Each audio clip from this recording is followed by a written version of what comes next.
মাঠ দখল, কেউ ঘের দখল, কেউ বাড়ি দখল, কেউ দোকান দখল, অনেকে কত কিছু আলাউদ্দিনের সেরা পেয়ে গেছে।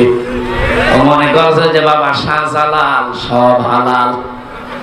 আরে ভাই, হালাল হতে পারে, কিন্তু আপনি তো নবীর উম্মত থেকে বের হয়ে গেছেন। মোদি যেমন নবীর উম্মত না, আপনিও নবীর উম্মত নেই। মোদি মরে গেলে যেমন জানাজা নেই, কবর নেই, আপনিও মরে গেলে জানাজা নেই, কবর নেই।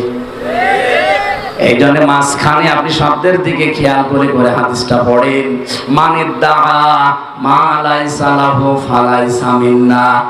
যে জিনিস আপনার দখলে ছিল না, জোর করে যদি নিজের আয়ত্তে নিয়ে নেন, ওই দিন থেকে আপনি নবীর উম্মত আর নেই। আমি তো দেখতে পাচ্ছি বাংলাদেশে বহু মানুষ এখন নবীর উম্মত থেকে বের হয়ে চলে গেছে। যারা অন্যের জিনিস দখল করে নিয়েছেন, চাঁদাবাজি করে হোক, ছিনতাই করে হোক, চুরি করে হোক, দখলবাজি করে হোক, যেভাবে হোক ওটাকে ফেরত দেওয়া লাগবে। ফেরত দেবেন কিনা বলেন তো?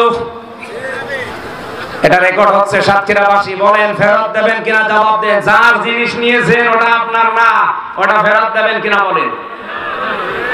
আপনাদের এলাকায় এখন শুরু হয়নি, এই জন্য জবাব দিচ্ছেন না। যারা নিয়েছেন ফেরত দেবেন কিনা বলেন। আমি জানি আপনারা এই কথা মানতে পারবেন না, আরো চাচ্ছে। হাদিসের দ্বিতীয় ব্যাখ্যা হচ্ছে এই লোকটা যেন জাহান্নামে নিজের একটা স্থান তৈরি করে নিল। কত কঠিন কথা আপনি চিন্তা করতে পারেন, যে জাহান্নামে আপনি টিকিট কেটে বরাদ্দ করে রেখেছেন, মরবেন আর ওই টিকিটে বসে জাহান্নামে চলে যাবেন। সাতক্ষীরাবাসী কোরআনের জন্য, ইমানের জন্য বাংলাদেশের 64 জেলার তুলনায় আপনাদেরকে বাংলার মানুষ একটু বেশি, অন্য কোনো কারণে আপনাদের টাকা পয়সা বেশি আছে এই জন্য না, এর চাইতে টাকা পয়সার মালিক চট্টগ্রামের মানুষ বেশি।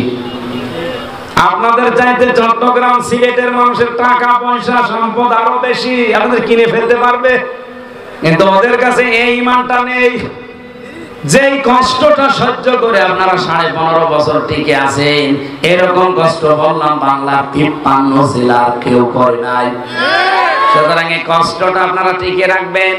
কারো জিনিস জোর জবরদস্তি করে দখল করে নেবেন না। হ্যাঁ, কোন জিনিস যদি আপনার ছিল, হাত ছাড়া হয়ে গেছে, কেউ নিয়ে নিয়েছিল, ওটা যদি আপনি ফেরত পান, ওটা আপনি ফেরত পেলে অসুবিধা নেই, তাহলে আপনি এই শাস্তির আওতামুক্ত থাকবেন। এই যে ইসলামী ব্যাংক মনে করেন, যাদের ব্যাংক তারা ফেরত পেয়েছে নাকি? ইসলামী ব্যাংকে আপনার বাবা